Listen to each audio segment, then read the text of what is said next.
ನಾನು ಸರ್ವರಿಗೆ ಹೇಳುದಿಷ್ಟೇ, ಎಲ್ಲ ಸದಸ್ಯರ ದೊಡ್ಡ ಒಂದು ಅಪೇಕ್ಷೆ ಏನಿದೆ, ನಾವು ಕೇಳುವಂಥ ಅವ್ರು ಯಾಕೆ ಸಮಯ ಮೀಸಲಿಟ್ಟು ಒಂದು ಪ್ರಶ್ನೆ ಕೇಳ್ತಾರೆ, ಒಂದು ಅವರಿಗೆ ಸ್ಟಾರ್ ಆಗಿ ಬರಬೇಕು ಅಥವಾ ಅನ್ಸ್ಟಾರ್ ಆದರೆ ಲಿಖಿತವಾದ ಉತ್ತರ ಬರಬೇಕು, ಅದನ್ನು ಮತ್ತೆ ಫಾಲೋಅಪ್ ಮಾಡಿಕೊಳ್ಬೇಕಂತೇಳಿ ಅವೆಲ್ಲ ಆಸಕ್ತಿಯಿಂದ ಆ ಟೈಮ್ ಲಿಮಿಟಲ್ಲಿ ಬಂದು ಕ್ವಶನ್ ಹಾಕ್ತಾರೆ. ಆದ ಕ್ವಶನ್ ಹಾಕಿದ ನಂತರ ಸ್ಟಾರ್ ಮತ್ತು ಅನ್ಸ್ಟಾರ್ ಸೆಲೆಕ್ಟ್ ಮಾಡಿ 10 ದಿವಸ ಟೈಮ್ ಕೊಡ್ತೇವೆ ನಿಮಗೆ ಮಂತ್ರಿಗಳಿಗೆ, ನಿಮ್ಮ ಅಧಿಕಾರಿ ಮುಖಾಂತರ ಉತ್ತರ 10 ಡೇಸ್. ಈ 10 ದಿವಸ ಟೈಮ್ ಕೊಟ್ಟರೂ ಕೂಡ ನಿಮ್ಮಲ್ಲಿ ನೋಡುವಾಗ 131ರಲ್ಲಿ 50, 55 ಬರೀ ಇದೆ ಅಲ್ಲದೆ ಸರಿಯಾದ ಆ ಉತ್ತರ ಬರ್ತಾ ಇಲ್ಲ.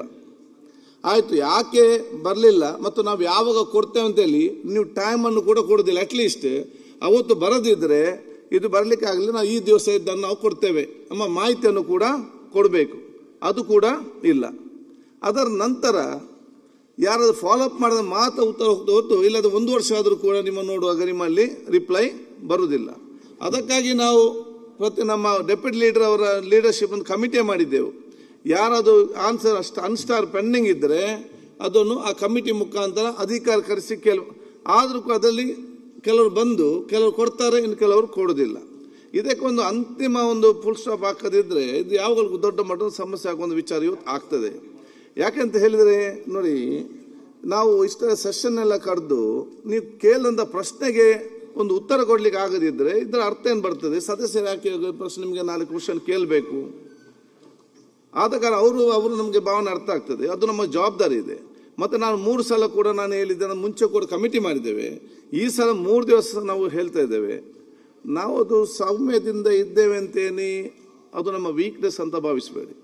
ಇದರಲ್ಲಿ ನಮ್ಗೆ ಯಾಕಂತ ಹೇಳಿ ಸರ್, ಈಗ ನೀವು ಡೆಪ್ಯೂಟಿ ಸ್ಪೀಕರ್ ನೇತೃತ್ವ ಒಂದು ಕಮಿಟಿ ಮಾಡಿ ಅದ್ರ ಮುಂದೆ ನಿಮಿಷ ಅದ್ರ ಮುಂದೆ ಬರಬೇಕು, ಕರೆಸ್ಬೇಕು ಅಂತ ನಾನು ಡಾಕ್ಟರ್ ಪರಮೇಶ್ವರ್ ಕೇಳೋದು, ಈ ಕ್ವಶನ್ಗಳಿಗೆ ಉತ್ತರ ಕೊಡದೇ ಇರೋದ್ರ ಬಗ್ಗೆ ಒಂದು ಕ್ಯಾಬಿನೆಟ್ ಸಬ್ ಕಮಿಟಿ ಮಾಡಿ. ಆಯ್ತು, ಈಗ 2 ವರ್ಷ ಸುರೇಶ್ ಕುಮಾರ್ ಅವರೇ ಕನ್ಫ್ಯೂಸ್ ಮಾಡಿ 1 ಸೆಕೆಂಡ್ ಡೆಪ್ಯೂಟಿ ಅವರು 1 ನಿಮಿಷ. ಆದ ಕಾರಣ ಯಾಕೆಂತ ಹೇಳಿದ್ರೆ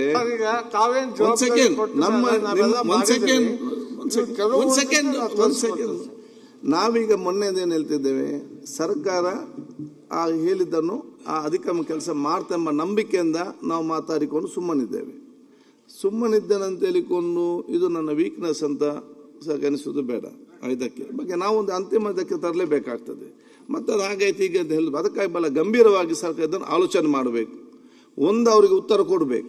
ಉತ್ತರ ಕೊಡದಿದ್ದರೆ ಯಾಕೆ ಆಗಲಿಲ್ಲ, ನನಗೆ ಎಷ್ಟು ಟೈಮ್ ಬೇಕಂದ್ರೆ ಬರೆದು ಕೊಡಬೇಕು ಪ್ರತಿಯೊಬ್ಬನಿಗೆ ಕೂಡ. ಆ ಮಾಹಿತಿದು ಕೆಲಸ ಆಗ್ಬೇಕಂದ್ರೆ ಸರ್ಕಾರ ಬಹಳ ಸ್ಪಷ್ಟ ಹೇಳಿಕೆ ಇಲಾಖೆವಾರು ಎಷ್ಟೆಷ್ಟು ಬಾಕಿ ಇದೆ ಅನ್ನೋದು ಒಂದು ಪಟ್ಟಿ ಮಾಡಿಸಿ ಅದು ಹೇಳಿದ್ದೇನೆ ಮಾಡ್ಲಿಕ್ಕೆ ಹೇಳಿದ್ದೇನೆ. ಲಿಖಿತವಾಗಿ ಲಿಖಿತವಾಗಿ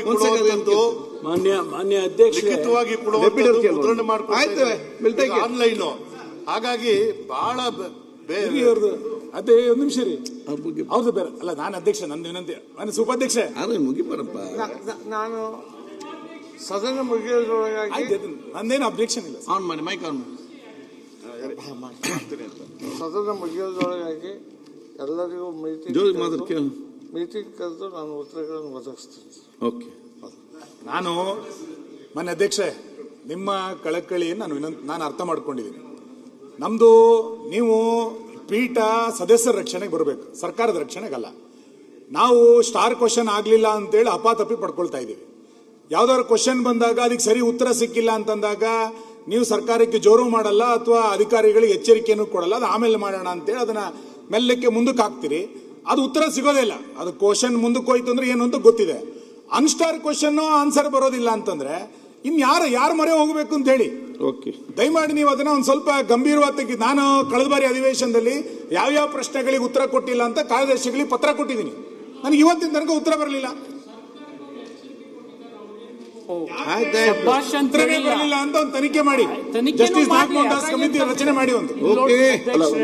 ಒಂದೊಂದು ಪ್ರಶ್ನೆ ನನಗೆ ಈಗ ಅಭಯ್ ಪಾಟೀಲ್ ಕೇಳಿದ್ದು ಒಂದು ಪ್ರಶ್ನೆ ಇದೆ. ಇಡೀ ರಾಜ್ಯದ 15 ವರ್ಷದ ಕೇಳಿದ್ದಾರೆ, ನಾನೇ ಬರ್ದು ಕೊಟ್ಟಿದ್ದೀನಿ. 7 days ಟೈಮ್ ಕರೆಕ್ಟ್, ಅದು ಬರ್ಬೇಕಲ್ಲ.